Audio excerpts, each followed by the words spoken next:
La clase pasada habíamos definido lo que eran transformaciones ortogonales. Habíamos dicho que una transformación ortogonal la podemos ver de manera general como una función de Rn en Rn, de tal manera de que cumple una propiedad que es que respeta el producto punto, ¿no? Una transformación ortogonal es tal que para cualesquiera dos vectores que yo le aplique esta función y después el producto punto, es lo mismo que si yo le aplico a los vectores el producto punto, ¿no? Entonces, no importa si el producto punto lo aplico a los vectores antes de hacer la transformación o una vez hecha la transformación. Esa es la idea de las transformaciones ortogonales y se llaman ortogonales. Habíamos comentado rápidamente de que, pues, recordemos, dos vectores son ortogonales si solo si su producto punto es cero. Y en este caso, si su producto punto es cero, es porque la imagen de estos productos, la imagen de estas vectores, su producto punto va a ser igual cero, entonces va a respetar la ortogonalidad. De ahí que se llaman transformaciones ortogonales. Entonces habíamos visto eso. También habíamos visto un esquema como a seguir con las transformaciones ortogonales. Habíamos dicho que el conjunto de las transformaciones ortogonales, bueno, esta era la definición, esto era un teorema, nos decía que el conjunto de todas las transformaciones ortogonales de Rn en Rn es, es un grupo. En este caso es un grupo con la composición.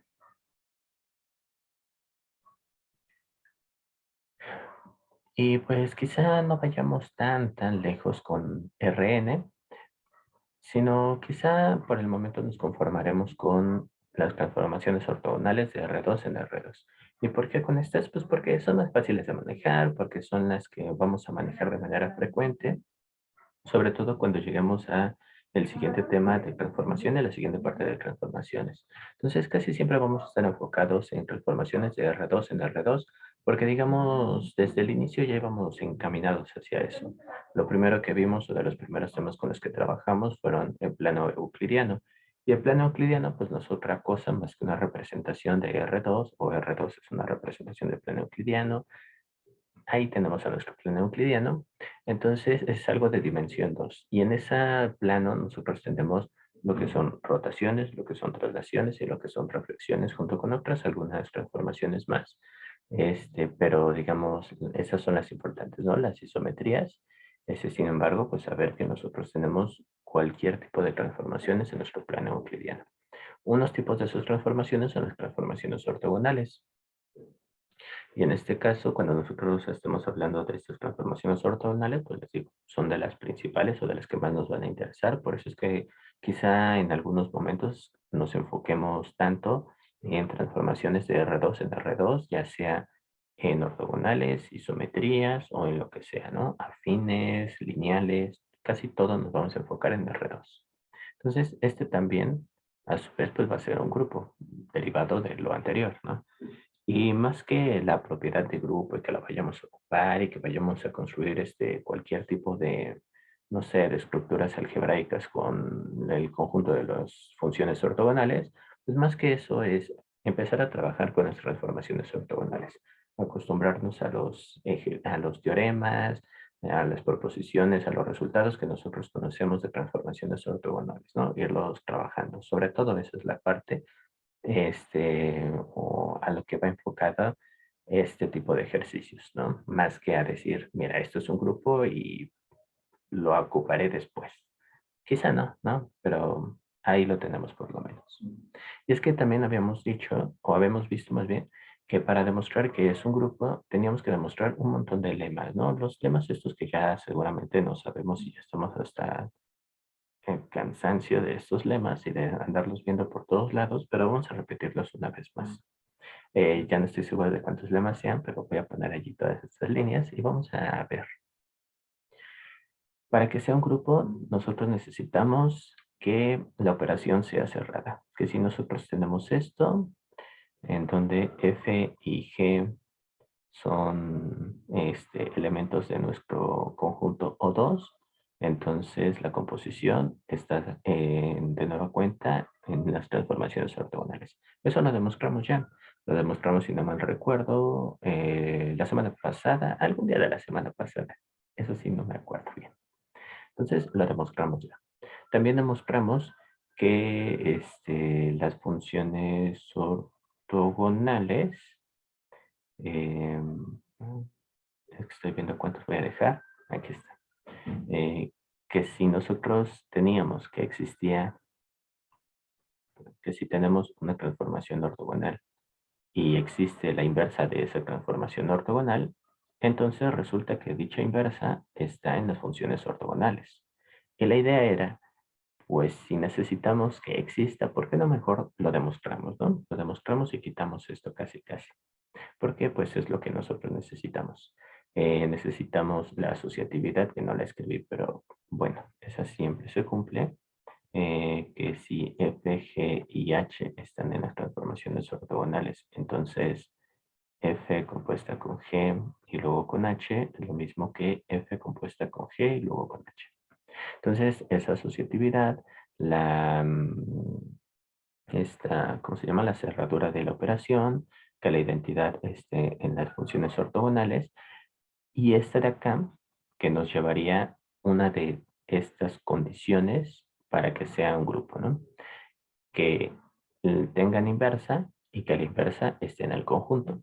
Entonces, digamos que lo que en realidad nos haría falta demostrar para terminar de demostrar que por lo menos O2 es un grupo, sería demostrar que en realidad existe la inversa. Entonces, aquí nosotros lo que demostraríamos en estos dos puntos sería que existe la inversa. Para demostrar que existe la inversa de una función, vamos a utilizar, pues tenemos varias formas de demostrarlo, pero en esencia podríamos tener dos formas de demostrarlo. La primera forma de demostrar la existencia de las inversas es dándola, ¿no? Es decir, construyéndola. Es decir, dada una función cualquiera, decir, mira, aquí está su inversa, ¿no? Así se comporta su inversa. Y la otra sería mediante, pues, el hecho de, pues, algunos teoremas que nos den la existencia de dicha inversa. Por ejemplo, aquel donde nos dice que si nosotros tenemos una función biyectiva, es porque tiene inversa y viceversa.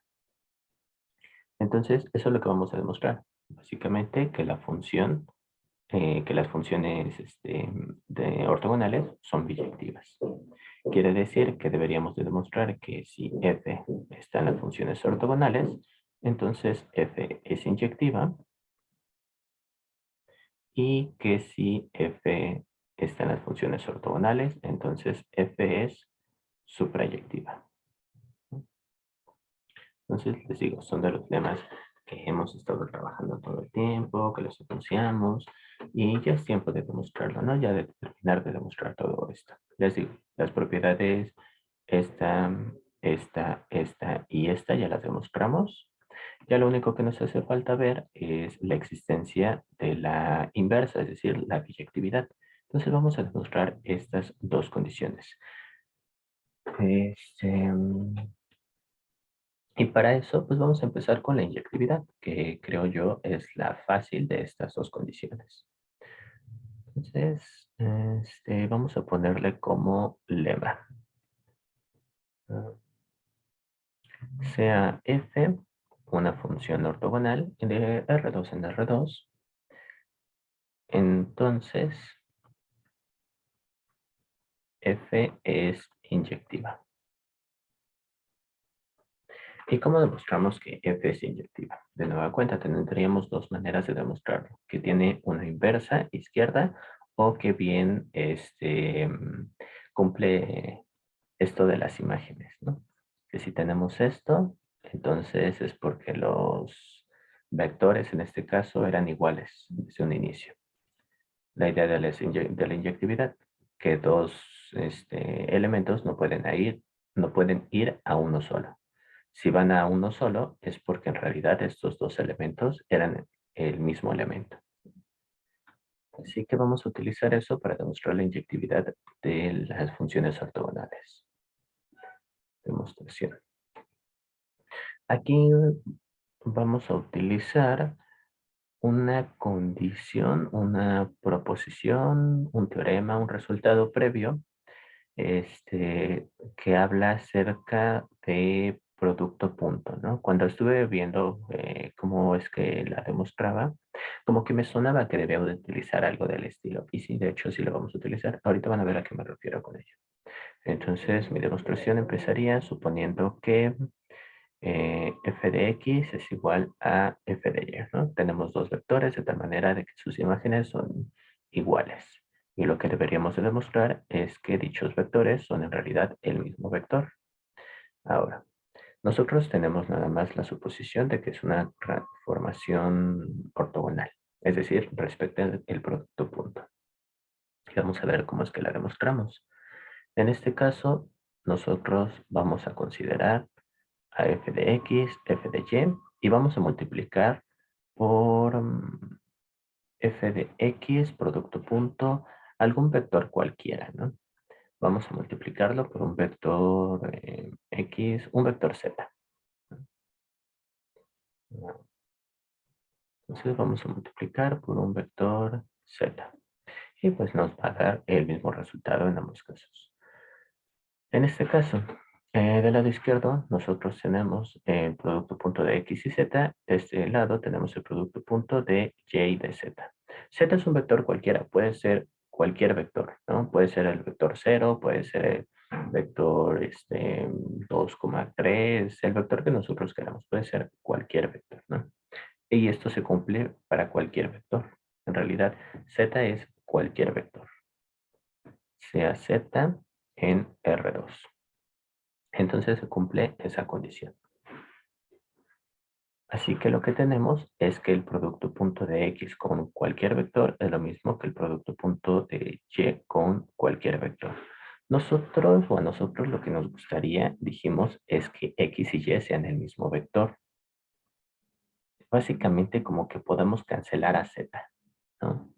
Eh, no podemos hacerlo así porque sí, no podemos cancelar productos puntos, sabemos que eso no se cumple. Por ejemplo, si nosotros tenemos el vector 2,0 y tenemos de este lado el vector 1,0 y realizamos el producto punto con el vector que les gusta, el 0,1 y el 0,1, a pesar de que el producto punto sea igual en ambos lados, no quiere decir por eso que dichos vectores sean en realidad el mismo vector, ¿no? Nada más hay que tener cuidado con eso. El producto punto no lo podemos cancelar así porque sí. Pero algo que tenemos, una peculiaridad que tenemos en esta igualdad, es que se cumple o se está cumpliendo para cualquier vector. No necesariamente para uno en particular, sino se cumple para cualquier vector. ¿Cómo es que vamos a aprovechar eso? Y aquí podemos proceder pasando del otro lado, factorizando, igualando a cero y viendo que se cumple para cualesquiera, para cualquier vector, que su producto punto es igual a cero, pero se me acaba de ocurrir algo mucho más simple. Si se vale para cualquier vector, pues se vale para algunos en particular, ¿no? Entonces, en lugar de tomarnos un vector z, y lo que va a facilitar mucho nuestro ejercicio, ¿no? En lugar de tomarnos un vector z cualquiera, ¿por qué no nos tomamos uno en particular? Por ejemplo, sea z el vector 1,0. Entonces, como tenemos el vector 1,0, esto significa que lo que tenemos es el vector, supongamos que sus entradas son x1, x2, producto punto 1,0, y el vector y1, y2, el producto punto 1,0. Esto significa que por un lado tenemos que y1 es igual a x1. Primera entrada de un vector es lo mismo que la segunda entrada del otro vector. Y esto se cumple para 1,0. Entonces, para el 0,1, por ejemplo, también se estaría cumpliendo. Y ya desde aquí podemos notar que si se cumple para el 0,1, entonces x2 es igual a y2 y las entradas son las mismas para los dos vectores. Por lo tanto, los vectores son los mismos, ¿no? Entonces, nada más reescribo esto de una manera un poquito mejor. Pero es la idea ahorita que dije, pues, ¿por qué no la hacemos de este modo, no? Sí, está más fácil así. CR2. Como esta condición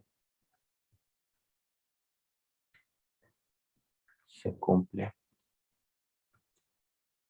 para cualquier vector z en particular, se cumple para el 1,0.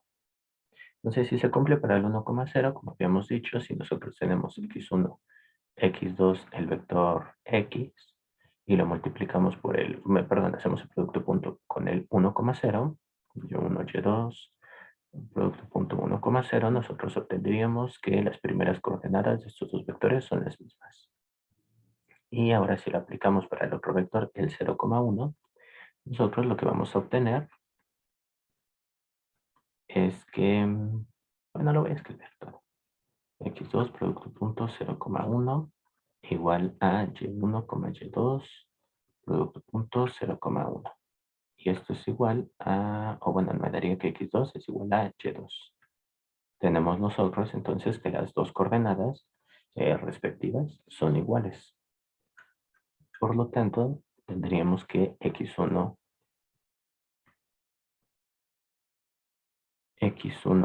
x2 es igual a y1, y2. Es decir, el vector x es igual al vector y, que era lo que queríamos demostrar, que nuestra función era inyectiva. Por ahí hay un ejercicio cuando vimos producto punto que se parece mucho a esto. Y de hecho la forma de demostrarlo era igual. El ejercicio al que me refiero, que de hecho lo voy a utilizar en un principio para esto, nada más se los comento, decía que si nosotros teníamos a un vector x, si x en R2 es tal que x producto punto y es igual a 0 para todo vector y en R2, entonces se tiene que el vector x tiene que ser el vector 0 y de hecho es un sí solo sí, que es básicamente lo que estamos trabajando de este modo, ¿no? Nada más reescrito de otra manera. Bueno, nada más como comentario se los quería decir.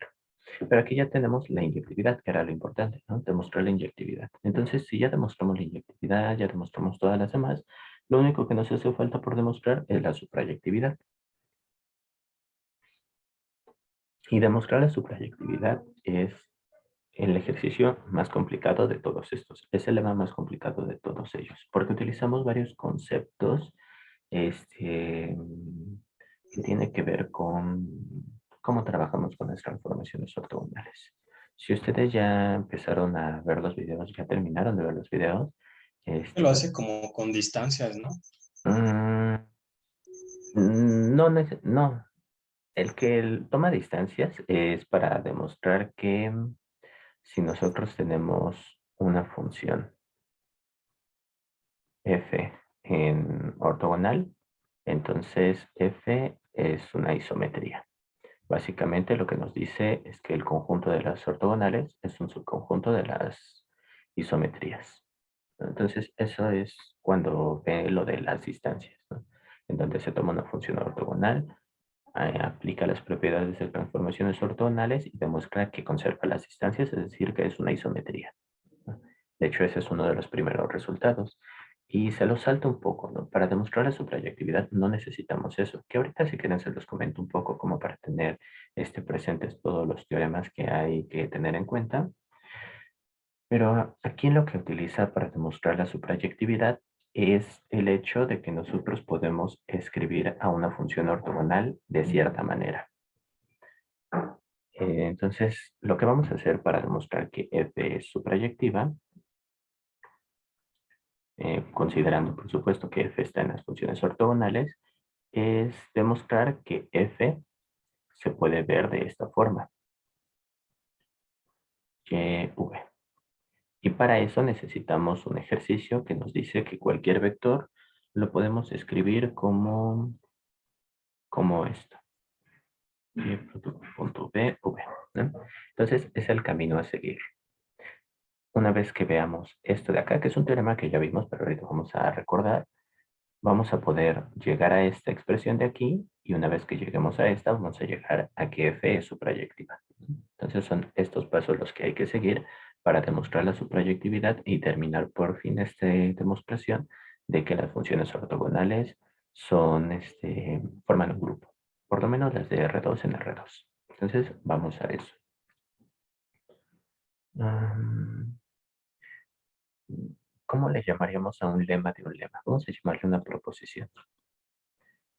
Proposición. Y esta proposición nos dice que si U y V, esta es una V, es base ortonormal. Una base ortonormal, recordemos, es un par de vectores, en este caso en R2, es un par de vectores de tal manera de que el producto punto de ellos, entre ellos, da 1 y el producto punto de los vectores consigo mismo da 0. Lo dije al revés, pero eso.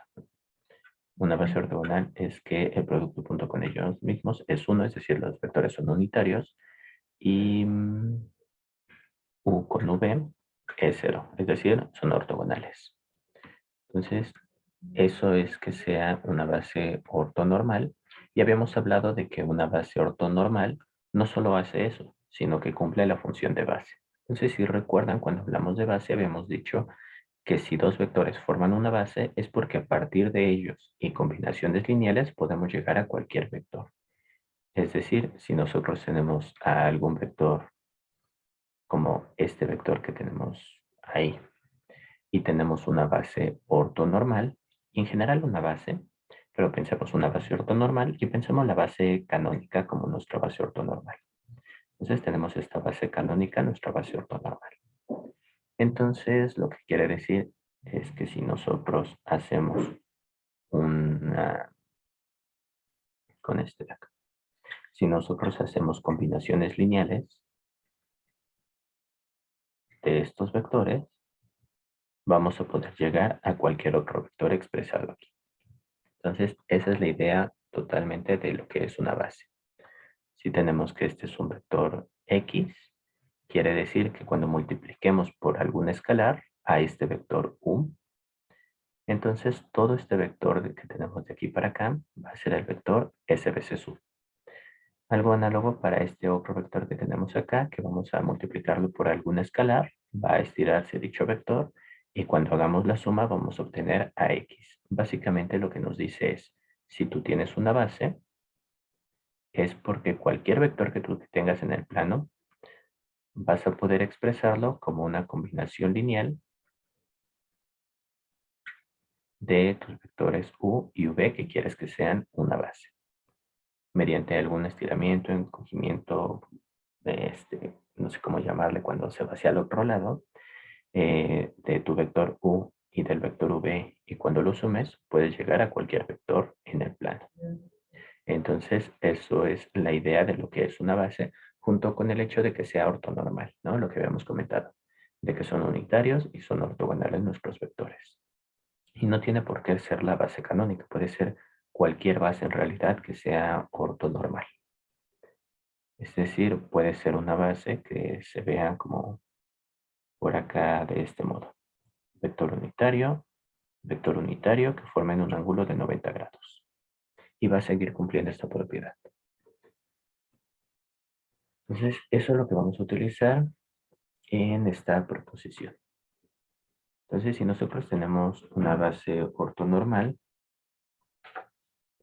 ah, lo que vamos a obtener es que para cualquier vector en R2 se tiene que X, permítanme escribirlo un poco diferente. Vamos a escribirlo como, mm, no, sí, mejor así. X en R2, entonces X se puede ver como X producto punto U, producto por escalar con el vector U, y algo análogo con el otro vector V.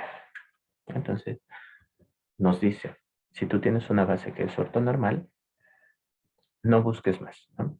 Te dice, este escalar y este escalar son los escalares que hacen esta gracia de convertirte el vector X en tu base UV. Podemos manejarlo con algún ejemplo, pero Ahorita dejémoslo así, ¿no? Esta es nuestra proposición. No sé si demostrarla. Sí, vamos a demostrarla.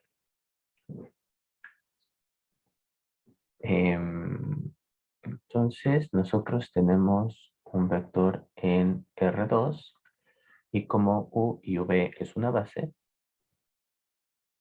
UV es base, quiere decir que existen algunos escalares que vamos a llamar S y T, de tal manera de que mi vector X lo puedo escribir como una combinación de productos por escalares más una suma de dichos vectores del producto por escalar.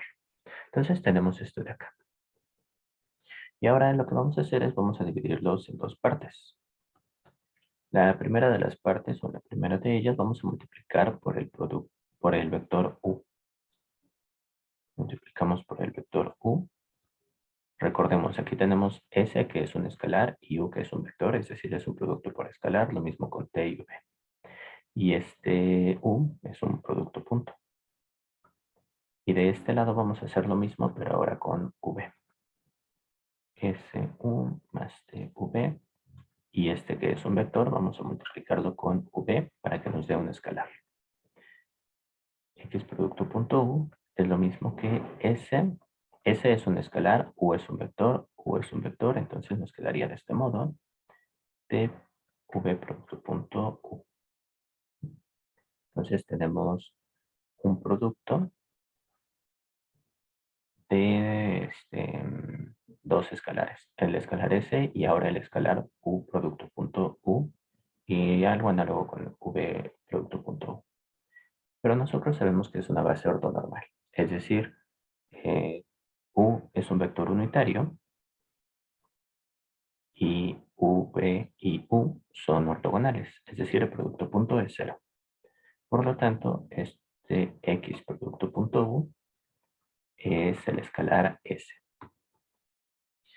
Análogamente va a suceder con el otro. Nosotros vamos a tener que X producto punto V me va a dar ahora el escalar T, ya que tendríamos que S producto punto V más T V producto punto V me daría 0 y me daría 1. Entonces me quedaría T. Tenemos estos dos de acá. Ahora regresemos un poco a cómo nosotros escribimos a nuestro vector X. El vector X lo podemos escribir como esta combinación lineal, pero pues nada más vamos a sustituir los valores que acabamos de obtener. X producto punto V por T. Entonces ya tenemos lo que queríamos, que podemos escribirlo de esta forma, en donde nos dice, si tú tienes una base ortonormal, tú lo que tienes que hacer es nada más colocar como primer escalar a tu vector, producto punto, tu primera base ortonormal o tu primer elemento de tu base y lo mismo pero con el segundo ahora con V. Entonces esa es la proposición. Recordemos, queremos demostrar que si nosotros tenemos una función ortogonal, entonces es su proyectiva. Pero vamos a necesitar este ejercicio. Este ejercicio, esta proposición, la vamos a utilizar para demostrar un teorema que nos va a ayudar a demostrar el lema, que nos va a ayudar a demostrar que es superayectiva y por lo tanto que nos va a ayudar a demostrar que las funciones ortogonales de R2 en R2 forman un grupo. Teorema. Les digo, este teorema es bastante importante. Entonces, lo ocupamos ahorita, lo vamos a ocupar después y lo vamos a ocupar en lineal y en todos lados vamos. Bueno, no en todos lados, hasta lineal lo ocuparemos. Nuestro teorema nos dice que vamos a considerar f una función ortogonal de R2 en R2. Entonces, si U y V es base ortonormal,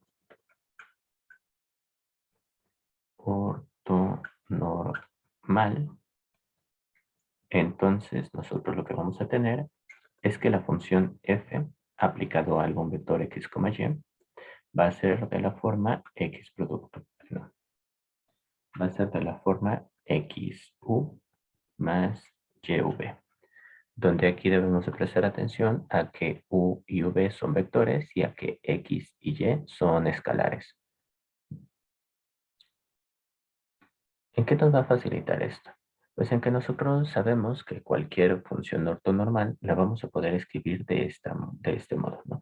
Que vamos a tener ya su regla de correspondencia a partir de u y v, de que vamos a tener una base ortonormal. Y aquí,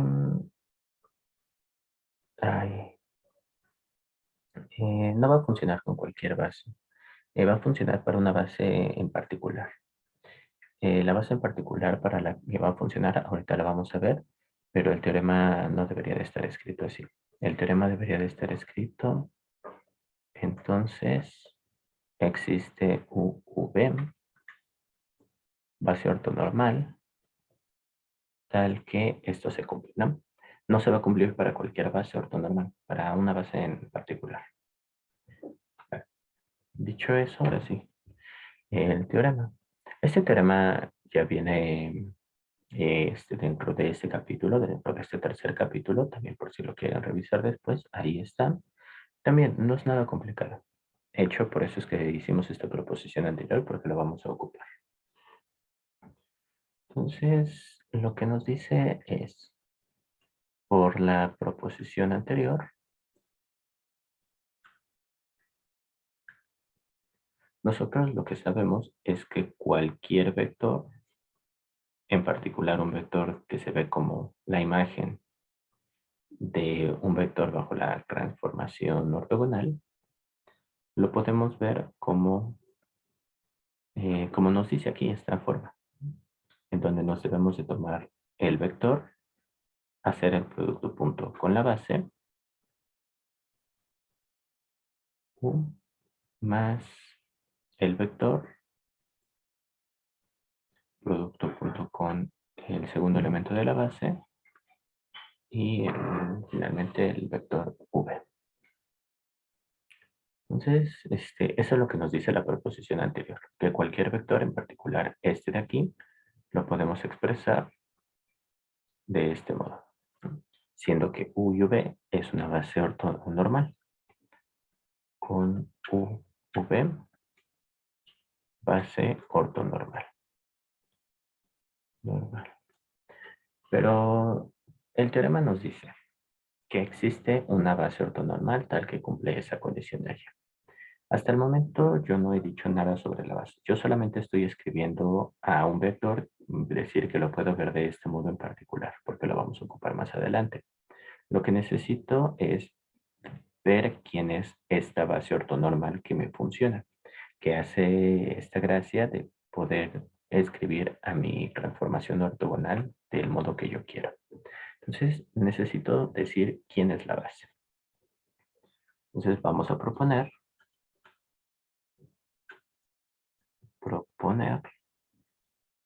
a el vector u como f de e1 y el vector v como f de e2, es decir, las bases canónicas, este, como base ortonormal. Base ortonormal que va a ser todo este chiste aquí que nos está pidiendo el teorema. Entonces, ¿cómo demostramos que en verdad va a funcionar, ¿no? Podemos aplicarlo, por ejemplo, a lo que escribí hace un momento, por eso es que lo escribí. Pero antes de eso, nosotros necesitaríamos ver que de verdad esto es una base ortonormal, ¿no? Y no solamente pues que estoy diciendo, sí, ¿no? Que sea esto, pero no demostrar que es una base ortonormal. Entonces, eso es lo primero que vamos a hacer ahorita, demostrar que es una base ortonormal este vector u y este vector v que estoy escribiendo aquí. Entonces, por demostrar que u y v es base ortonormal. Para demostrar que es base ortonormal, lo que debo de demostrar es que cumple estas dos condiciones, de que son vectores unitarios y que el producto punto de estos dos me da cero, es decir, son ortogonales. Entonces voy a aplicar u producto punto u y u producto punto u, de acuerdo a mi definición, a la definición que acabo de dar, es f de E1, producto punto f de E1. Recordemos, esto quiero que sea unitario, que sea 1. F es una transformación ortogonal. Quiere decir, respeta el producto punto. E1, producto punto E1. Y E1, producto punto E1 es 1. Tanto porque es base ortogonal como por el hecho de que este vector es el 1,0, 1,0 y haciendo el producto punto me da 1 de resultado. Algo análogo va a suceder con v producto punto v, que en este caso va a ser con el E2 y por lo tanto me va a dar también 1 de resultado. Y finalmente cuando hago el producto punto de estos dos, fe1 producto punto fe2, ocupo de nueva cuenta que f es ortogonal para ver que tengo este producto punto. ¿Cuál es el producto punto de E1 con E2? Es 0. 1,0, producto punto, 0,1, producto punto me da 0. Entonces, yo ya tengo que esta de aquí en realidad sí es una base ortonormal. Recordemos que nuestra definición de base ortonormal la habíamos dado como dos vectores en R2 de tal manera de que son unitarios y de que son ortogonales. Entonces ya tenemos demostrado que forman una base ortonormal. Ahora, lo que me hace falta por demostrar, pues ya es base ortonormal. Yo dije o yo propuse que esa era la que funcionaba, entonces me falta demostrar que esta base hace que, que puede expresar mi función. Bueno, que la base hace esto, ¿no? Eso es lo que quiero demostrar. Por demostrar que la función f en verdad se puede ver de esta manera. Y para demostrar eso, vamos a regresar un poco a lo que habíamos dicho. La proposición anterior nos está diciendo, oye, mira, tú puedes escribir a cualquier vector de esta manera, ya una vez sabiendo que u y v forman una base ortonormal. Entonces, esto que teníamos aquí, ya lo vamos a utilizar en este momento. F de x, y es igual a f de x, y, producto punto u, más f de x, y, producto punto v, v. F de x, y, producto punto u. U es f de E1, que lo voy a escribir como el 1,0. F de x, y. V es f de E2, es decir, del 0,1. ¿Por qué? Pues porque así los propuse. Dije que sean estos y a ver si funciona. De nueva cuenta, f es una función ortogonal. Quiere decir que respeta el producto punto. Entonces lo que tendríamos sería esto de acá. Más xy, producto punto, 0,1 v. Hacemos el producto punto y me da x, la primera coordenada, más la segunda coordenada que es y, que es precisamente lo que quería demostrar, que se cumplía esta condición de aquí. Entonces nosotros ya obtuvimos una base ortonormal que hace esta tarea, justo lo que queríamos demostrar. Les digo, ahorita podemos verlo así, quizá no nos diga gran cosa, pero tiene mucha importancia esto, ¿no? Poder verlo de esta forma tiene bastante importancia. Este es de los teoremas que sí debemos tener muy presentes. Más adelante lo vamos a ocupar bastante. Bueno, ya demostramos este teorema. ¿Qué era lo que queríamos hacer, no? Lo que nosotros queríamos llegar era a demostrar el lema donde nos dice, si tú tienes una función en las funciones ortogonales de R2 en R2, entonces f es su proyectiva. Entonces queremos eso, demostrar que f es su proyectiva. Entonces vamos a tomarnos un vector cualquiera, que sea un vector x, y. Mm, Vamos a escribirlo un poquito diferente. Vamos a escribirlo como un vector x1, y1. Entonces escribimos este vector, es un vector cualquiera, en R2.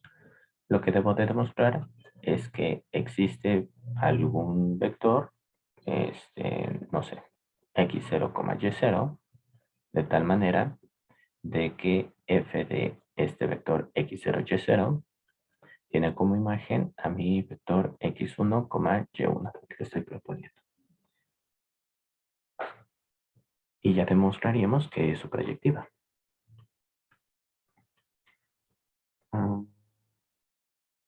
Para demostrar eso, vamos a tener que demostrar la existencia de un vector x0, y0. Entonces, de nueva cuenta, vamos a proponer algún vector. Proponemos el vector x1 producto punto u, coma, x2, no, y1 producto punto v como preimagen del vector x1, y1. Entonces, yo estoy diciendo que este vector es el que va a hacer la tarea de ser la preimagen de mi vector cualquiera que yo elegí ahí. Donde u es f de e1, b es f de e2. ¿Por qué yo escogí a u y a v de esta forma? Pues por el teorema anterior, ¿no? El teorema anterior me está diciendo, si tú te agarras a tus vectores de este modo, esto te asegura que tú puedes escribir a tu función ortogonal, porque esta es una función ortogonal, de esta manera, lo que va a facilitar mucho las cuentas. Entonces, por eso es que los estamos tomando de esta forma a mis vectores u y v.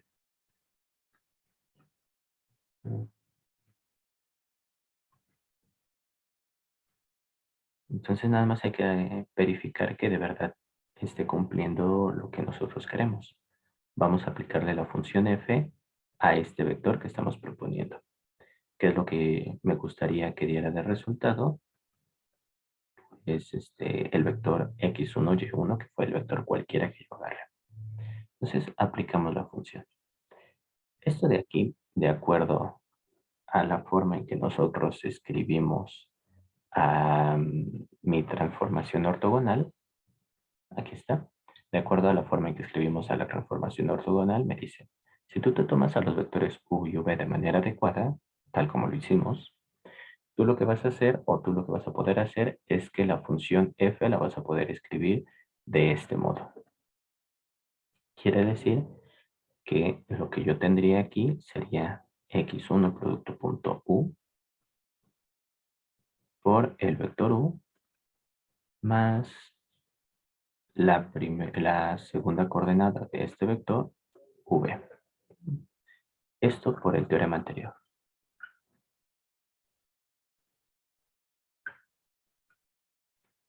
¿Sí?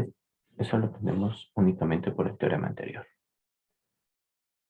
Pero en este caso nosotros sabemos que x1 producto punto u más y1 producto punto v con el vector v no es otra cosa más que el vector x1, y1.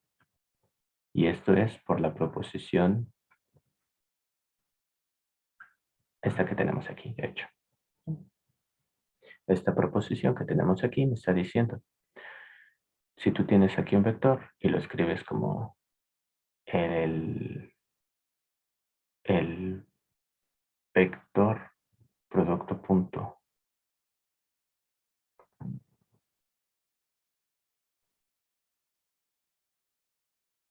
x1